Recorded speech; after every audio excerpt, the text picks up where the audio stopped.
Welcome back. In this video, I will guide you how to insert email symbol in Excel.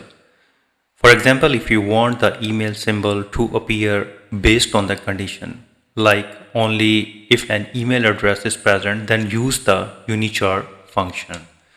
If you want to insert only the email symbol, you need to put the equal sign and type unichar, open the bracket and type 9993, that is the character code, close the bracket, hit enter, and here is the email symbol is inserted.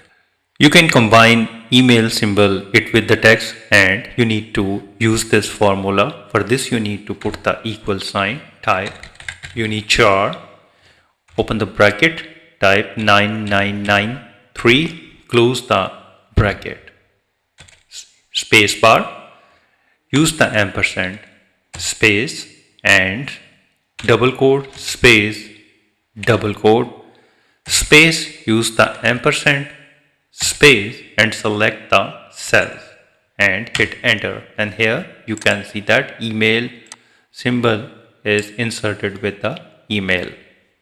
Moreover, there is another way which is the most advanced way. It places the icon in the cells visually, but the icon is not actually in the cell data, so it won't break your formula. For this you need to select the cells or the range, and then for this you need to click on the home and click on the found and click on this arrow and go to the number and click on this customs. And now in the type box, remove the general and paste this quote, double quote, email, space, double quote, space and @ and now click OK. So whatever you type a name or email in those cells, the envelope will automatically appear in front of the text, but the cell value remains just the text. So with this way you can easily insert email symbol in Excel. If you think this video is helpful, please support my channel. Thanks for watching.